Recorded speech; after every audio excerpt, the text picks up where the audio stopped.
Hello there guys, what is going on? SonOfChelsea back here again for another edition of Let's Talk Chelsea. Hope you're doing well and keeping safe on this Wednesday. In today's news video, Hakimi being linked to Chelsea from Inter Milan in a big transfer piece from The Athletic that we'll get into as Chelsea look to rebuild or even improve on the Champions League winning squad for Thomas Tuchel next season. I'm going to give you my reaction in today's video of the England squad being confirmed by Gareth Southgate for the Euros. But before we get into any of that good stuff, hit that subscribe button, also the notification bell so you don't miss any of the uploads on the channel. Also hit the like button because Chelsea are champions of Europe.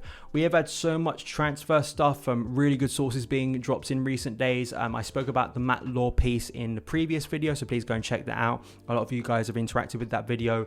Lukaku, Declan Rice, some centre-back options, and also Adama Traore being mentioned. Simon Johnson is another, I think, great Chelsea reporter for general Chelsea news from The Athletic, but also transfer news. And I know some people get annoyed about speaking about, transfer gossip and how do you know what, Roman's thinking. And of course, I don't know what Roman's thinking, but I think that when I'm talking about transfer stuff on the channel, I try and source it and try and reference the best sort of journalists and reporters, the most reliable ones. And I think that both Matt Law and Simon Johnson are right up there in terms of their ability to get news and get proper news surrounding Chelsea. Their track record is almost spotless. I think, Matt Law in terms of general Chelsea news, but also transfer news. He was one of the first people to break that Timo Werner was going to be joining Chelsea last summer.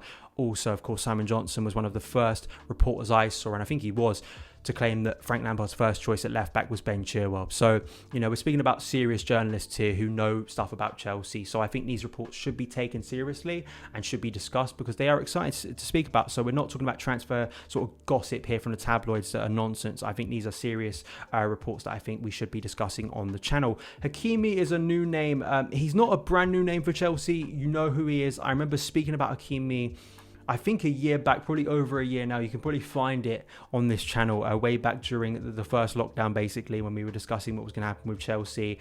I think he was on loan at Dortmund at the time, so he hadn't joined Inter Milan yet. But this big transfer piece, I definitely suggest go and read the full piece in the description box below from The Athletic, from Simon Johnson, because it goes into so much. It covers so much ground. It talks about Lukaku. It talks about Erling Haaland. It speaks about Declan Rice. It speaks about the players we could be selling, because selling is as important for me as signing players this summer. It speaks about centre-back options. It speaks about young players returning from loan. So all of the stuff I think you'd want covered, all of the questions I think a lot of us are asking on a wide variety of topics going into next season in terms of transfers, incomings, outgoings. This is such a great piece. So I'm not going to cover all of it. I'm mainly going to be speaking about Hakimi in today's video. So go and check out that piece. And also I'm sure we'll be covering a lot of this stuff in the coming weeks on the channel. But Hakimi, just to give you what is said in the article surrounding him and Chelsea's potential interest in the right back. Chelsea are thinking of raiding the Serie A champions for another player, and that of course on top of Romelu Lukaku.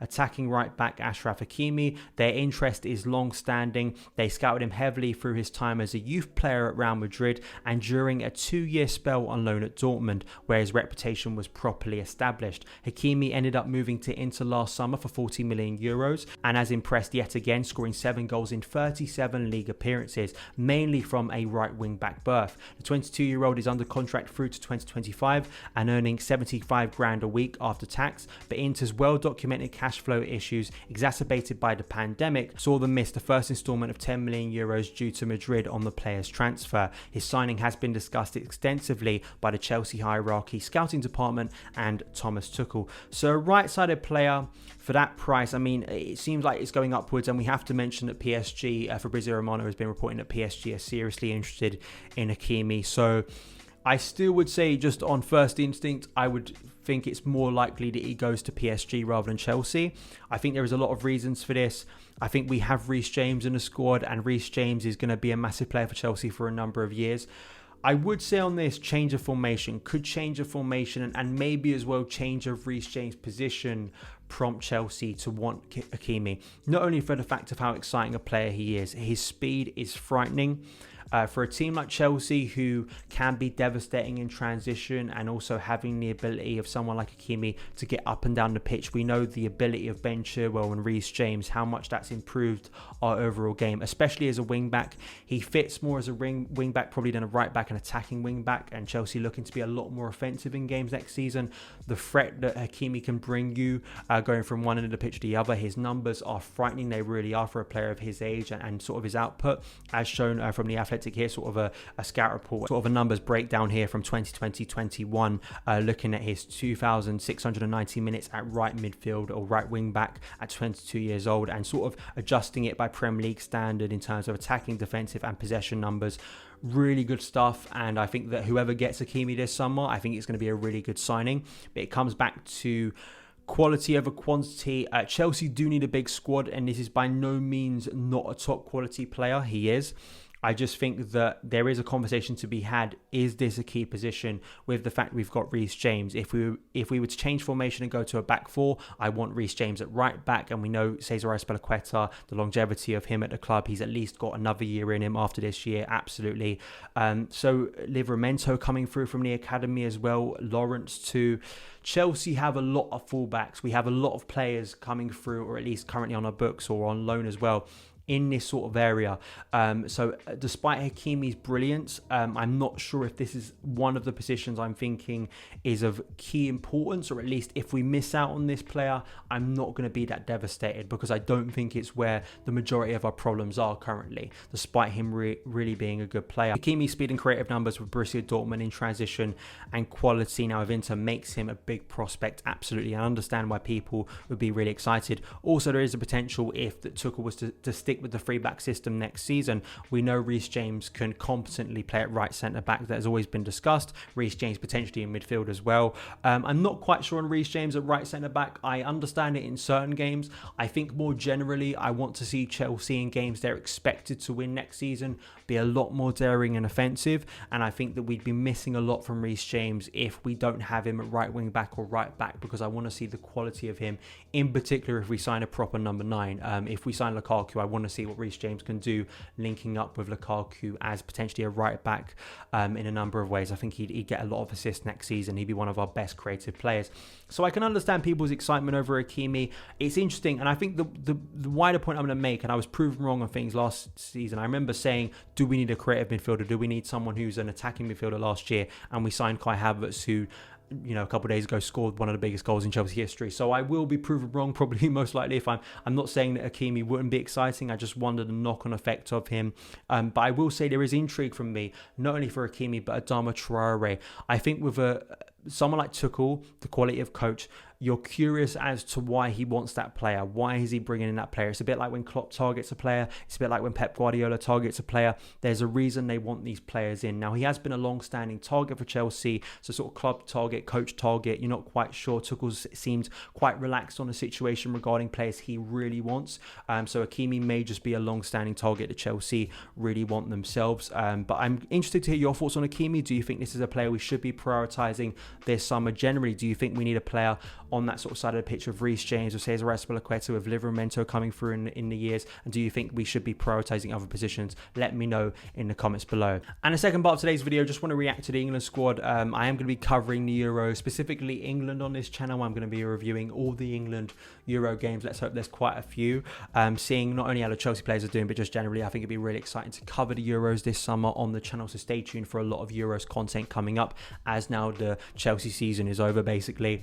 But let's take a look at this England squad. I think, obviously, from a Chelsea bias perspective, great to see our main three players in the squad. Ben Chilwell, Reece James and Mason Mount all making it into this squad. Declan Rice also potentially a Chelsea player next season. We never know, so there could be more England players potentially even during the Euros. You never know what could happen regarding transfer stuff. But I am mostly pleased with this squad. I think the biggest thing everyone has taken away from this is the fact that all of this right back debate that you throw Reece James into, Trent Alexander-Arnold, was he going to go? Was he not going to go? And in the end, Gareth Southgate just picked everyone. I think my first impression of this squad is I don't have too much of a problem. The only thing with the Alexander-Arnold decision, who I think I would have taken because I think he's a quality player, should he be ahead of Reece James? I think Reece James offers better defensive protection at wing back, and both him and Ben Chilwell were were absolutely exceptional in the Champions League final, and I think that says a lot for Reece James and Ben Chilwell. I think that will put them up the pecking order and really make Gareth Southgate think about who's going to be starting in the games. But you've got so many options for England this summer, you really have. And I think moving forward with the likes of Mason Mount, who's just assisted the winner of Champions League final, had an amazing season for Chelsea, Declan Rice in midfield, Jude Bellingham, the age of Jude Bellingham and what he's doing currently at Borussia Dortmund is so exciting. I think we can be so biased and Premier League centric. What I really love seeing now is young English players going abroad, getting minutes and being big parts of teams across Europe, and seeing how they develop as players and how the cultures of those countries really influence these players. So Jude Bellingham, Jadon Sancho, Raheem Sterling, Bukayo Saka has had a really exciting season for Arsenal, Marcus Rashford, Harry Kane, Calvert-Lewin, Phil Foden and Jack Grealish. There are some players like Ollie Watkins, James Ward-Prowse who haven't been included in this squad. I think is a little bit disappointing, but I think the talent on show for England I think is so exciting. I think for the summer, and seeing how Gareth Southgate shapes this squad, how he can get it going. I think the thing that I would say about certain people's preferences over players is we've had very talented squads in the past that haven't really looked like a great team. One of the things that I loved about the World Cup in 2018 was we finally looked like a proper team. We looked like a team who'd actually played with each other before and actually knew each other's roles. And I'd prefer to have, maybe leaving some talented players out, to have more of a team chemistry and have players that actually understand their roles and fit into a system. That's what's going to get you over the line in the tournament. It's all about fine margins, and I think that that's what hopefully Gareth Southgate is going for with this. So if you're an England fan or if you're interested in the Euros, let me know your opinions on this England squad reaction in the comments below. But that is it for this edition of Let's Talk Chelsea. Thank you guys so much for taking the time to watch it. If you did enjoy it, hit that subscribe button and the notification bell so you never miss an upload. Follow me on Twitter at SonOfChelsea. Have a great day, and I'll see you again.